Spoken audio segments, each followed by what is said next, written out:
Hi, my name is John Poole. I'm on the Southern District of New York, and I guess we're the host district, and so welcome to the last panel of the day.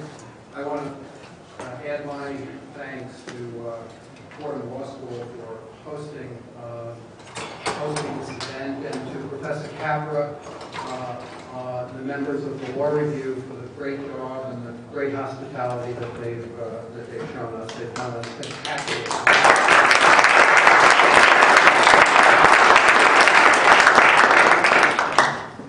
This is a panel on transcripts and ECF filing. The Judicial Conference required the filing of transcripts on ECF. It did that after extensive study by CACM as to the proper way to do this.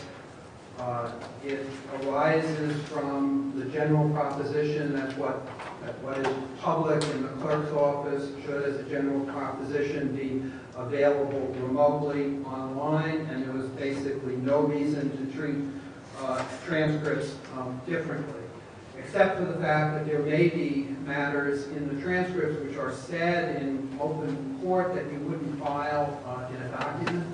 And so there's a careful procedure for a 90-day period from the time that the transcript is filed to the time that it's available electronically.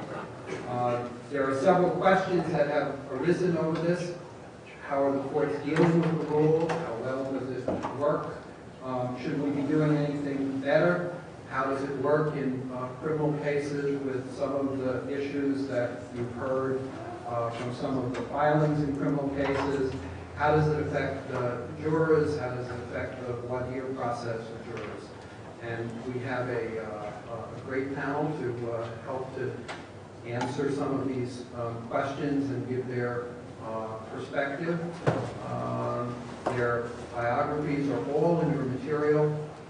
We'll try to keep you not beyond 10 after 5. Our first speaker is Chief Judge Gary Lancaster from the Eastern District of Pennsylvania. Thank you. I should point out that I'm the Chief Judge of the Western District of Pennsylvania, but it's okay. I realize sometime that for New Yorkers, anything west of New York City is Iowa. So goes the New Yorker first. So I don't even worry about that. That's okay. I was asked to talk about the process of going from when someone requests a transcript of the proceedings until the point where it's actually released, and what is done in the process to protect any confidential information that might be in the transcript or personal information. Others are going to talk about what is done prior to recording the transcript to protect information. Once the court reporter has a request for a transcript of the proceedings, he will then go ahead and transcribe his notes, and then we file a notice of filing of the official transcript. And all the deadlines generate from that date, from when it actually files a notice of filing the official transcripts. And then in that notice, it tells the parties that they have 7 days in which to file their notice of intent to request redactions. That is 7 days that we intend on filing redactions. They don't have to have redactions, they will have 7 days after filing the notice that we're going to ask for that. Within 21 days from the date of the first notice comes out, then they have to file the proposed redactions.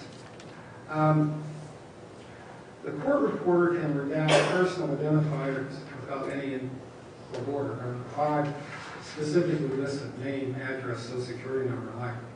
Those can be redacted without any court order. Where the rubber hits the road, particularly in civil cases, when a party wants to redact some additional information above and beyond personal identifiers. And usually, again, this comes up in civil cases where they may want to redact proprietary information that came out during the course of the trial. Business model, price structuring. things of that nature. If they're defending a patent case and they want to demonstrate our product differs from a patent product on little infringement, they don't necessarily want everybody to know how the product works. That comes out when we try to redact it through that process. And this is where the problems come with court reports. Particularly in those instances where the party submits some items that they want redacted from the transcript on the basis that this item, this document, was subject to a confidentiality agreement during discovery. And there are parties who believe that simply because it is subject to a confidentiality agreement during discovery, that equals it automatically gets redacted from the transcript. The answer to that is no. And when the court reporters get this, they kind of have this dilemma. They could either tell the judge they're asking you to redact these things that are up beyond the identifiers, or they can call the attorneys and say, I can't do this because this is above and beyond the identifiers. Or they can simply ignore the request. Right now, this is maybe something that the committee needs to look at, and we're certainly going to start to look at this on a local level or local rule. But there is no rule that tells the court reporter what to do. And as a result, there's a different practices. Some of them will simply do nothing and ignore it. Some of them will, if they like the lawyer, call them up and say, listen, I can't do this, you can do it. But there needs to be some official direction, either on the national level or local level, that tells the court reporter what do you do when you get a request for redaction that is above and beyond the 5 identifiers and is not subject to a court order. So that's things we're going to have to look at. And particularly when things are asked to be redacted because they're subject to the confidentiality agreement, you can't ask a court reporter to make a determination as to whether or not this piece of paper comes within the umbrella of the confidentiality agreement. That's not within their purview. That's not what they do. So we need that local rule. Then, when we get past that, the court reporter has 31 days to actually post the redacted version of the transcript. And then after 90 days, it's subject to release under PACER. There's a couple of things you have to keep in mind, too. There is a difference between redaction and under seal. That is an important distinction. Redaction comes about, like I said, either through the process of, you can eliminate the identifiers. For something that's under seal, that requires a court order. And they are different. And the only way you can see that is if another court order unseals the document. So you have to go back to the court to do that. With the exception of the Court of Appeals, I can put anything I like when there's a seal, and the Court of Appeals will say so. I mean, they see it. But for the public, we have to get that unsealed, and parties who get a transcript under PACER cannot get the parts that are unsealed. Just one other point I want to make, and the difference between criminal cases and civil cases when we're talking about jury protection. There is no rule of law that requires the voir dire of a civil jury panel. The parties and the court can agree won't be recorded. And that's the problem with worrying about personal information coming out from jurors. It's kind of eliminated there. But in the criminal cases, by statute, Congress has determined that all parts of the criminal case, including the voir dire of jurors, have to be recorded. However, even if somehow, and again, I was going to talk about what we can do to protect people, but assuming that certain information comes out in voir dire of a criminal case that is of a personal nature that should not be disclosed and would discourage anyone from ever wanting to serve on a jury, the court also has the discretion to place that under seal, whether anybody asks for it or not. If something comes out and it's in the transcript of voir dire, someone orders the transcript, I can still place that portion under seal if I feel that justice warrants it. So, thank you. That's all I have to say. Our next speaker will be Judge Randolph Treese from the Northern District of New York, which is North. Thank you. I'm I'm going to be discussing disclosure of jurors' personal information on transcripts. And in the Northern District of New York, where we have both a local rule and 2 general orders with regards to the non-disclosure of jurors' private information. And it comes from a confluence of different sources. It does come from statute. We have federal rules of criminal procedure. We have 28 U.S.C. 1867, which discuss certain non-disclosures. And we rely significantly on the guide of judicial policies through the Hackman Committee. And from that, essentially, we have taken the language almost verbatim from those various rules. With that, we have somewhat devised the following local rules in general orders with regards to the jurors' personal information. Under our local rule 47.2, we go a little further than the Federal Rules of Civil Procedure 49.1, and we direct that all voir dires and all jurors will be referred to by number and not by their name. If someone wants their names, then there must be a written motion or a written request. With regards to other sensitive information, our General Order 22 basically says sensitive information will not be disclosed with regards to jurors. And then in our Order 24, Section 10, which is actually our jury plan, there are 5 principles. 1, the names of jurors will not be disclosed on a public document. The names can be released by court order. The contents of records that have been presented to the clerk of the court will not be disclosed. The transcripts will be redacted with regards to the personal identifiers that are listed in 49.1. And there can be a request for an unredacted transcript, but that must be in writing. So essentially, I can tell you that it's not strictly enforced with regards to jurors being assigned individual numbers. Only in high-profile cases does that occur. So clearly in civil cases, just like in Judge Lancaster's court, it isn't an issue, and it's not raised then. But again, in high-profile cases, it is. However, what we do strictly enforce is that we redact jurors' personal identifying information. It is done automatically by the stenographers. If there is anything else that needs to be brought to the court's attention, it will consider whether there would be further redaction. If not, then those redactions will not take place.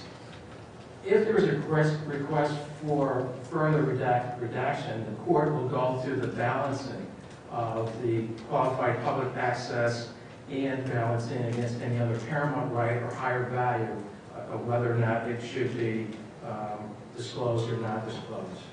We do not seal jurors' transcripts. If it happens, it is very rare. I know of none. Also, jurors' transcripts are filed separately from other transcripts. I now want to just move, and it's not a digression, but it's an issue that probably hasn't been discussed, and that is jurors' questionnaires. Under 28 U.S.C. 1867, it says it is a crime for the clerk of the court to provide records that have jurors' personal information on it until such time the entire master wheel has been exhausted and the voir dire has been completed. In the case of United States versus Bruno, and the site is 2010 Westlaw 749558. Judge Sharp in that case did a dual-stage pre-screening. One, you got the normal screening with 7 questions that goes to the clerk. But because of the complexity of the case, the court, along with the attorneys, fashioned a jury questionnaire that was approximately 40 pages long, and they had maybe 61 questions. After going through that, they took the panel 600 reduced it down to 300, and that was the panel that came in for the voir dire. And then out of that, the actual jury was selected. At the conclusion of the case, the press asked for the 600 jury questionnaires. And so Judge Sharp went through a very extensive analysis of this. One, with regards to the jurors' names. In his voir dire, the names were listed. They weren't assigned names. So when the transcript was provided to the public, the names were disclosed. What he did not disclose were the questionnaires. And he did it on 2, maybe 3 grounds. First, he took a position, which was the first time I've ever heard, was that the jury questionnaire, both the first pre-screening and the second pre-screening, was the court's private records. It was not a judicial document, and it was not a public record. And he relied upon 28 U.S.C. 1867, and he relied upon the Guide of Judicial Policy. He also referred to our local rules and our general orders. After that, he went through and did another discussion what was in the questionnaire. And he found that the questionnaires had extraordinary sensitive information with regards to the questions and their probing. And for that reason, he made the conclusion that there was a higher value or a paramount right that exceeded the qualified public access. And he also found that there was a countervailing factors. And lastly, he said, by going through this analysis, he had narrowly tailored a resolution. That is, you're going to get the transcript of the voir dire, but you will not get the questionnaire. Okay. Thank you, Judge. Our next speaker will be Victor Kovner, who is with Davis, Wright, and Tremaine, and who generally represents the press. Thank you, Judge Caldwell. Thank you, Professor Kaplan, Judge Bradshaw, for leading this excellent conference. I'm here as the press person, and I just want to remind everyone at the outset, you know, that the press appreciates confidentiality in judicial matters as well. You know, their position is not always, well, everything ought to be public, and it's newsworthy, the public has the right to know. The press has come and will come before many of you asserting a qualified journalist privilege in which they want to retain the confidentiality of their sources. And it's an important doctrine. Maybe there'll be a federal shield law soon. And there are shield laws in most states.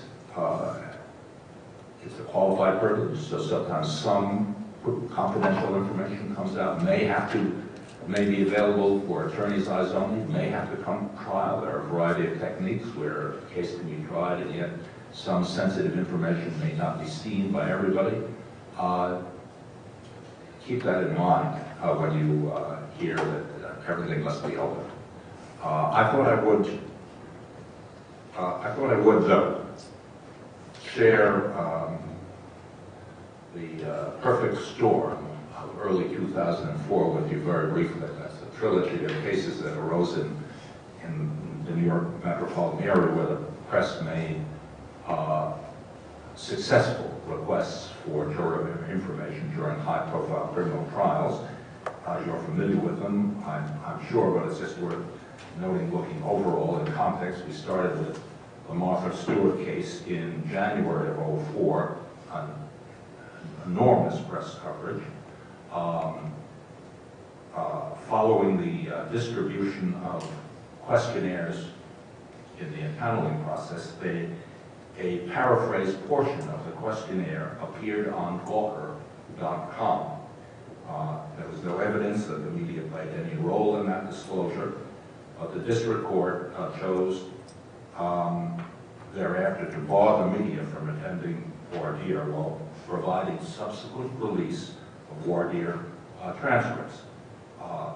Unfortunately, the district court did not provide notice to the media or an opportunity to be heard press immediately moved to vacate the order, and the district court denied the motion. The Second Circuit reversed in an opinion by Judge Katzmann, even though the juror selection was already complete by that time. It cited the cases would hold that documentary access is not a substitute for concurrent access. There were Sixth Amendment rights of defendants were involved. In Stewart, only the government had moved to close. The district court had not made. The Second Circuit said the requisite finding that there was a substantial probability that the right to an impartial jury would be prejudiced. And even though the defendant was high profile, there was no evidence that the presence of the press would have any different effect on jurors than it would be in any criminal case. And it distinguished those cases where the voir dire of its nature touched on sensitive issues such as whether jurors harbored racist views, where a kind of circumstance where at least some in-camera voir dire would be appropriate. Only 2 months later, in state Supreme Court, we had People v. Kozlowski, the Tyco case, the prosecution of the chief executive of Tyco.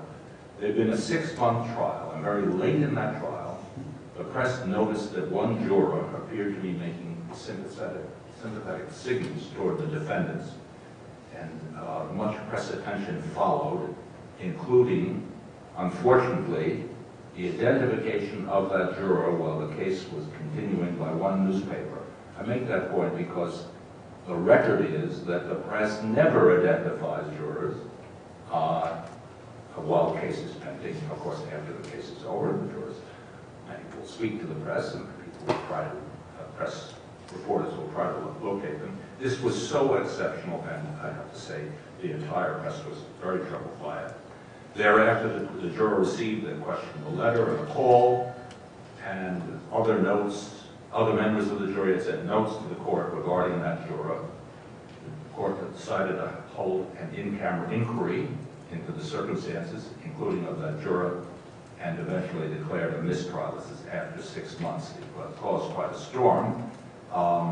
Thereafter, the press moved for access to the transcript of that in-camera proceeding. The state resisted on the basis that they had an ongoing investigation into juror tampering, and the court, Obis, thereafter unsealed the transcript of that in-camera proceeding. Now, a week after Kozlowski, the Southern District had U.S. versus Quattrone, Frank Quattrone, the senior executive of Credit Suisse, and after denying a motion to a panel an anonymous juror, there's no possible danger to any of the jurors in this kind of white-collar case. The district court, noting what had happened in Kozlowski, issued an order barring the press from publishing the names of jurors. But unfortunately, the district court did so after many of the names of jurors already had been read in open court.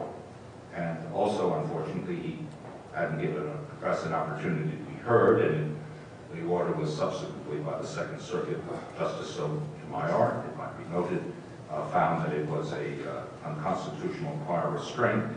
And that opinion asked the court to consider other methods to mitigate unrestricted publicity. And I think those 3 cases, I hope, have clarified the law, and I think some of the rules that have been discussed here have been adopted in the wake of those cases. The most recent, very high-profile case, a state called State v. Anthony Marshall, the son of Brooke Astor, again, 6 months of intense coverage, every dot and tittle of what went on in the courtroom and outside, covered by the press during the deliberations of these issues arising to deliberation of context as well. One juror sends a note that she'd been threatened by another juror. Unlike Kozlowski, the judge in Marshall did not conduct an in-camera inquiry into permitted the deliberations to continue, and a guilty verdict resulted. And not surprisingly, there was a motion to vacate the judgment of conviction under these circumstances, and now they're conflicting submissions regarding what went on in that jury, and that motion is pending. Thank you, Victor. Our next speaker is Nora Danahy, the United States Attorney for the District of Connecticut. Thank you. Thank you, Judge Raggi, Professor Capra. I'm going to give the perspective of the AUSA and sort of the down and dirty when that notice comes out. What does it mean for an AUSA as to redactions, and what are the steps that he or she has to take? And then raise some of the steps that, at least in the District of Connecticut, we have started to do on the front end to avoid having to redact transcripts. And finally, just raise some general issues or concerns with the fact that transcripts will be remotely accessible electronically. And what that really means is that they are widely accessible and much less expensive. So on the notice front, for an AUSA, when the notice comes out that the transcript will be available in 90 days and if redaction needs to take place, in our office, if the government has been the sponsoring entity for the witness, it's our responsibility to determine whether any redaction needs to take place. How that occurs is really in one of two ways. Depending on the relationship with the court reporter may give the AUSA a copy of the transcript so that the redaction, he or she can just do it in the office. With the understanding that if you really want this transcript, you're going to order it from us, and we have a working relationship. Other times, the AUSA has to go over to the courthouse at the public terminal and do the redaction. There's a form that the District of Connecticut has issued with the 5 personal identifiers and the line number, page number, etc. to get it done.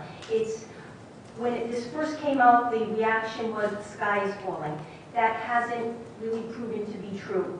I did a survey, very unscientific. I walked around the office last week and just said, how's it going with that redaction? And not surprisingly, everyone said, great.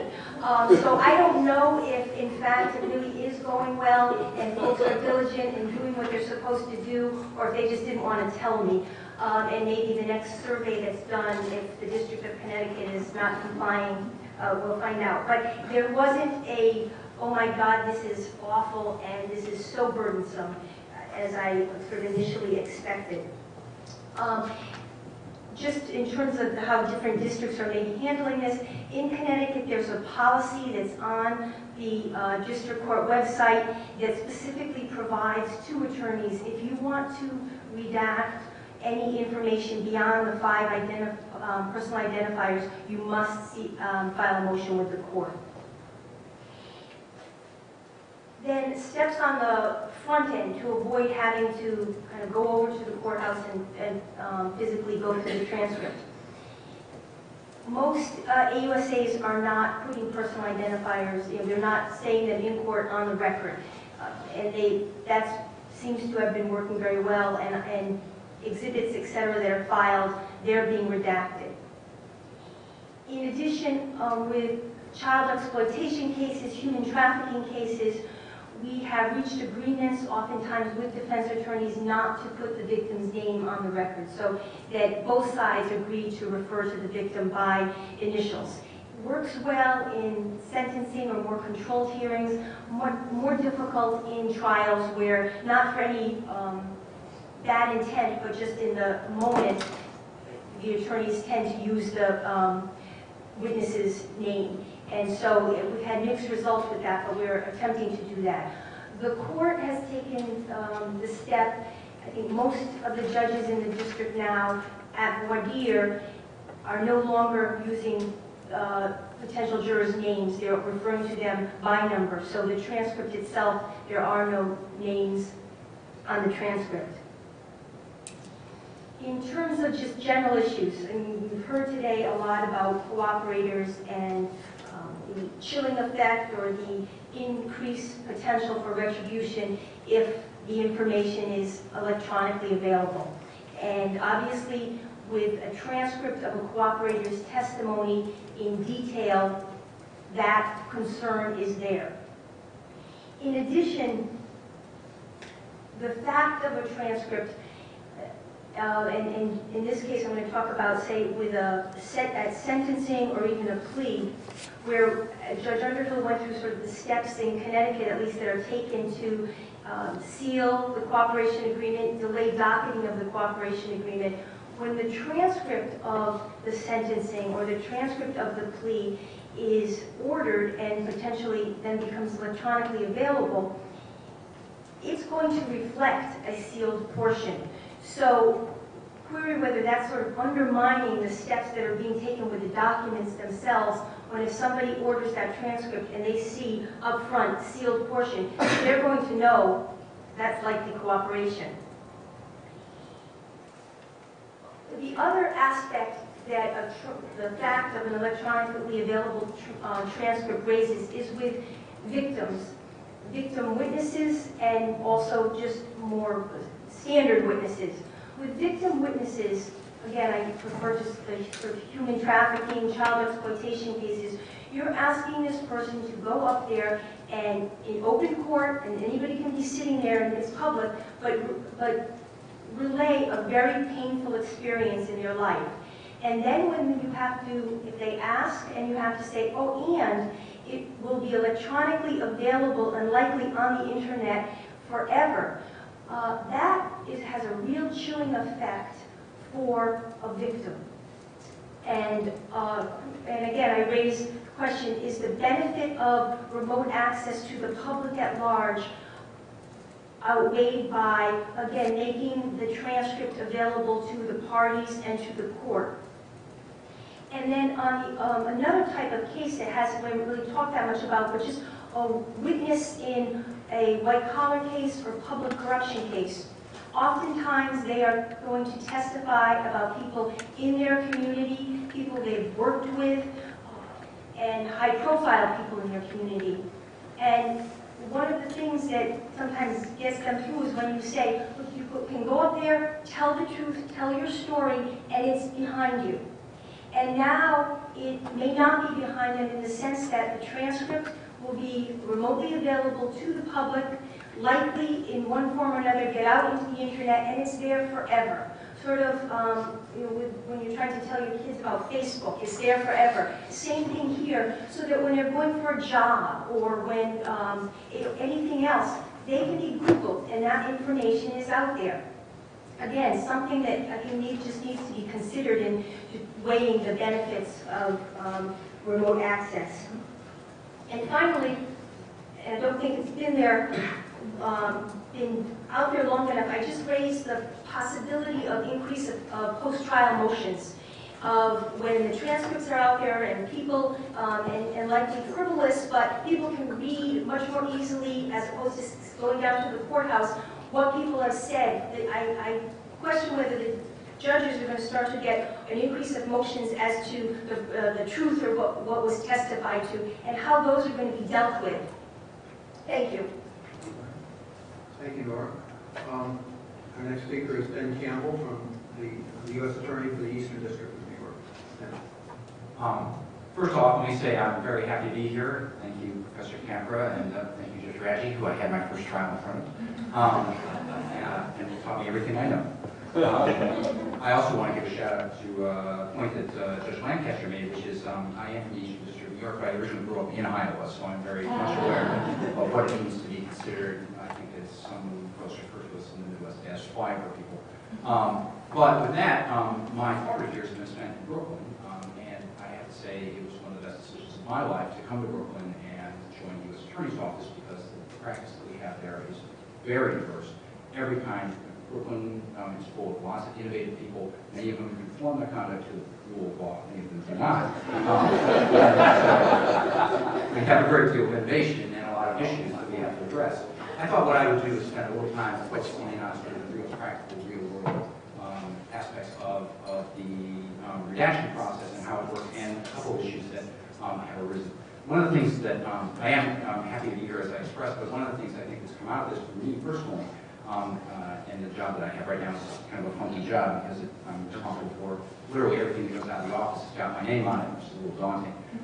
But it did cause us to do a little sort of in-house survey, much like Nora did, except I didn't want to leave my office, so I did it by email. Query whether I got candid responses or not, I don't know. But it did prompt us to do a little work on sort of what practices in our district. This came actually at an excellent time for us.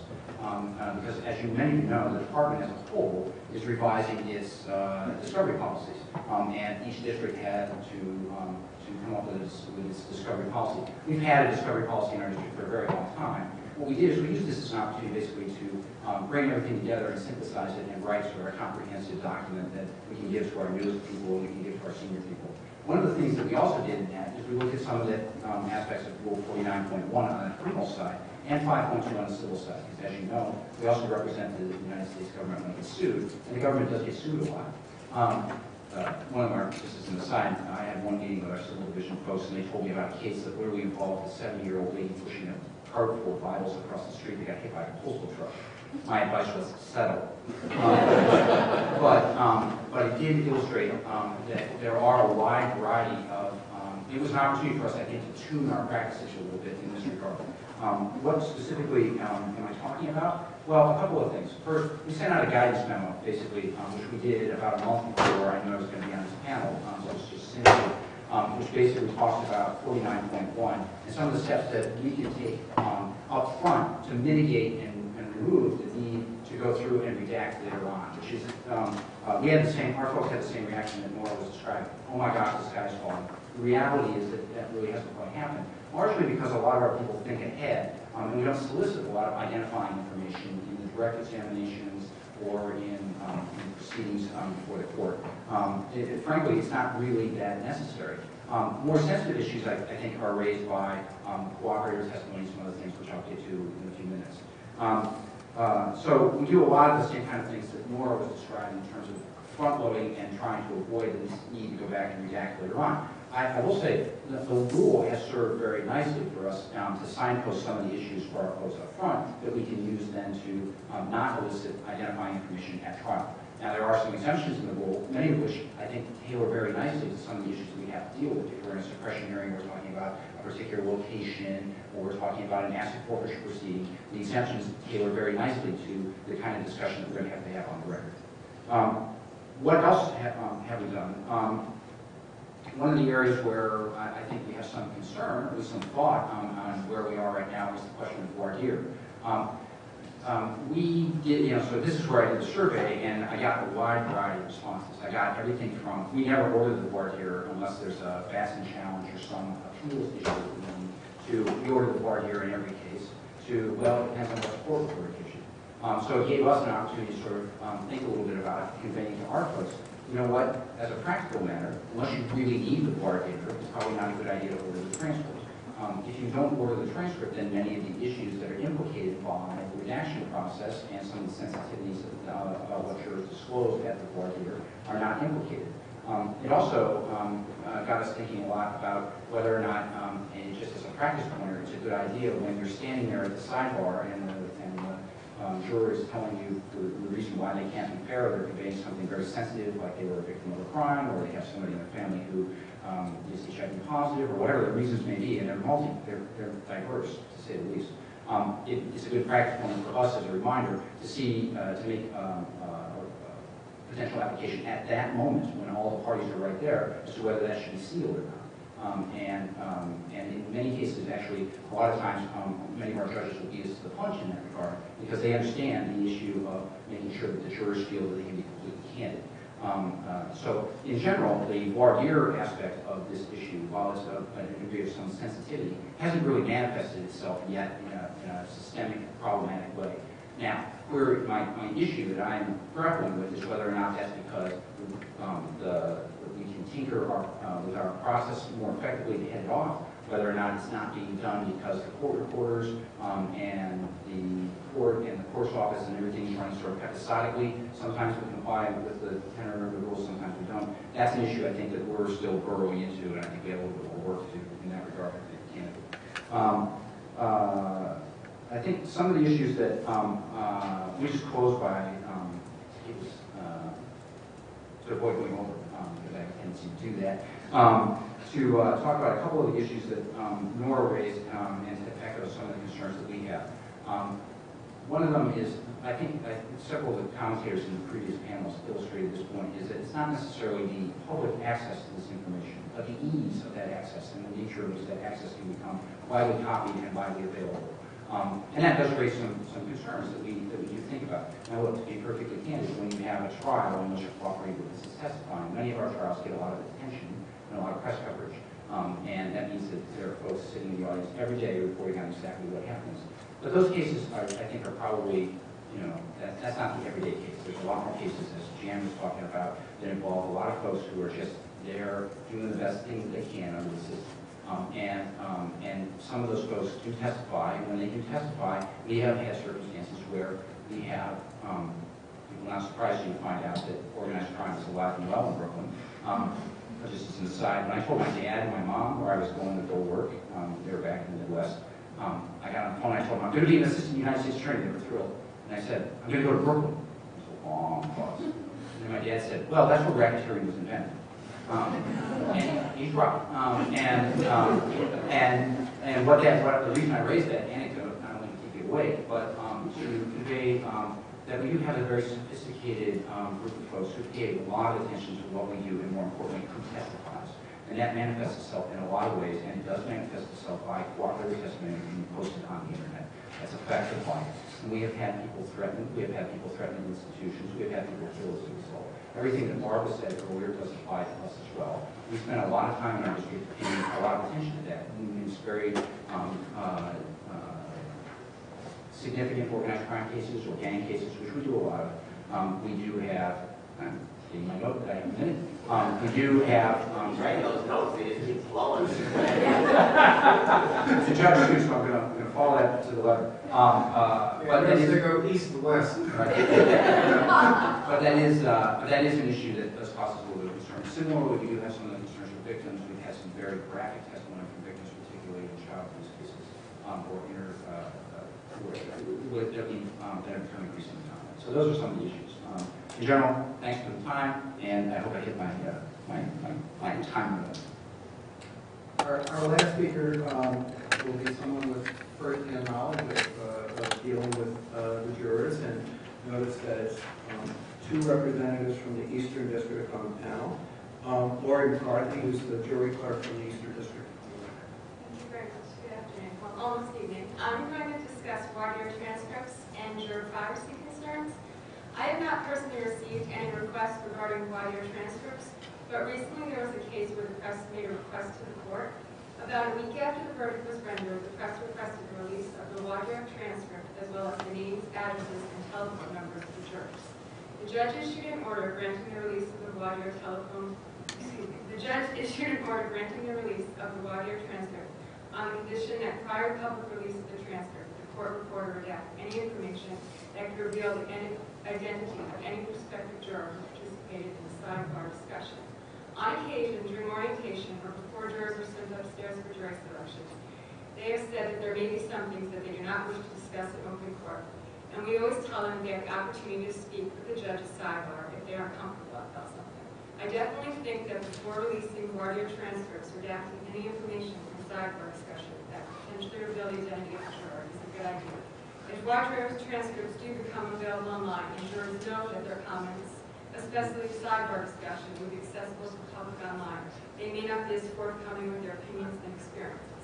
As far as the juror privacy concerns, I have found that when jurors fill out questionnaires, particularly anonymous questionnaires, many of them are more detailed and expressive in their comments, revealing more than they probably would in open court and perhaps in the sidebar. They know that the juror information sheet states their name, questionnaire number, and contact information will only be seen by the jurors. That's pretty much. I will try to be quick in a purpose. No. Thank you. Thank you.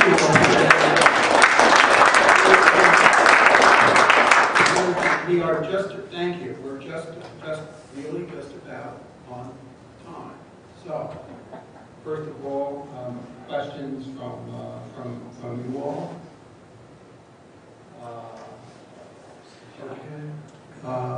Judge Hartz. I'm Harris Hartz. I'm not asking this on behalf of myself. I'm asking it on behalf of Professor Capra in another capacity of his. This is for Judge Treese.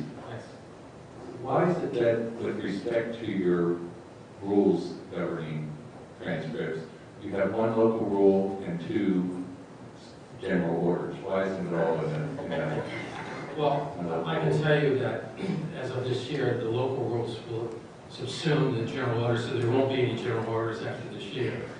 I'll report on that you can access pretty easily, I think, right? On the internet. Unredacted.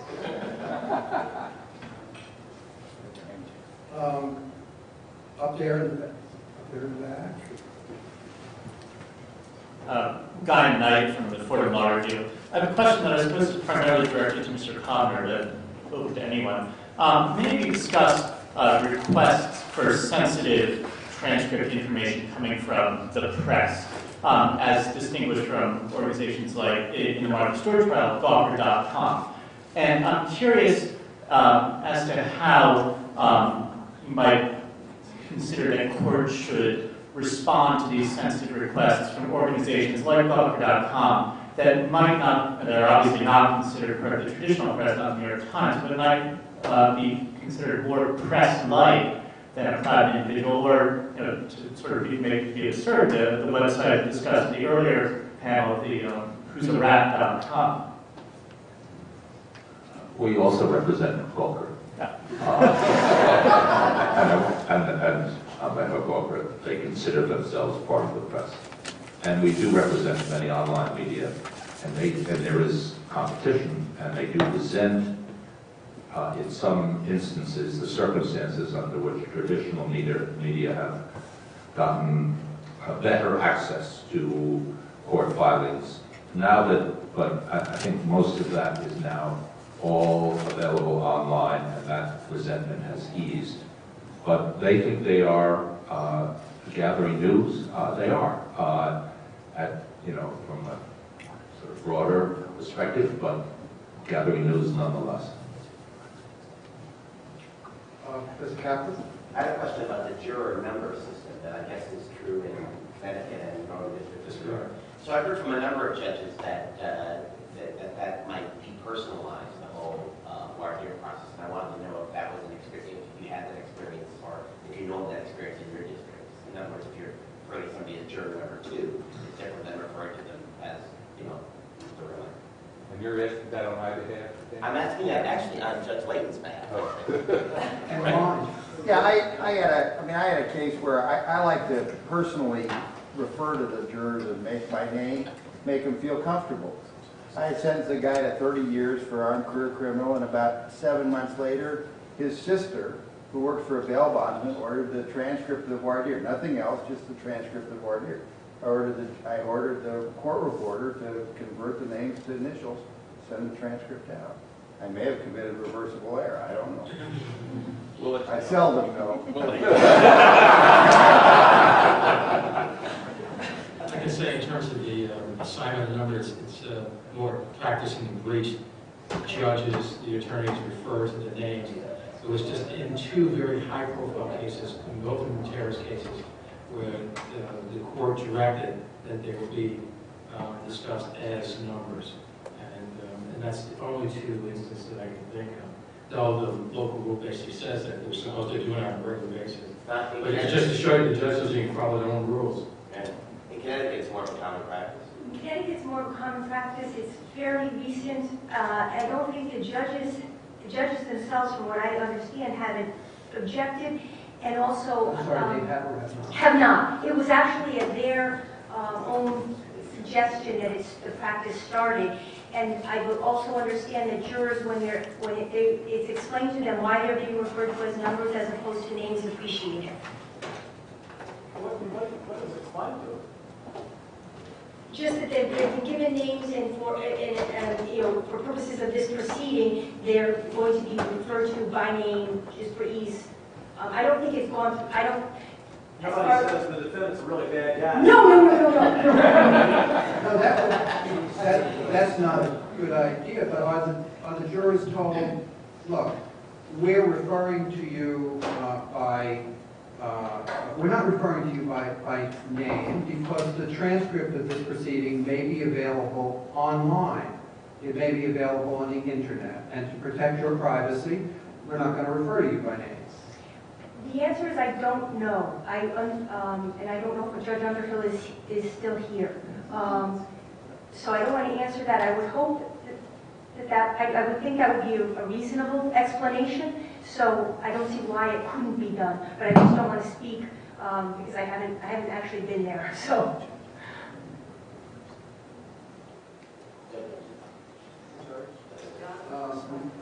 Judge Rosenthal. I just wanted to say that that is the practice in my district, telling jurors and jurors are pretty smart.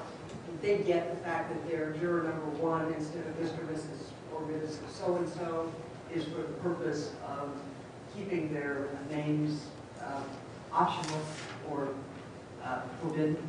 But the real reason I raised my hand to speak to panel number 6 is really to thank everyone on behalf of the standing committee for participating in this extraordinarily helpful and informative day, and to thank in particular Judge Raji, Professor Capra, and the Board of Law School for the immense amount of work that has gone into this, and thank all of you for the immense amount of insight that it has provided. That's a farewell from the boss. It doesn't mean your panel's over. You just need her for a cab. Judge Raji, I think we were okay. Well, we're done.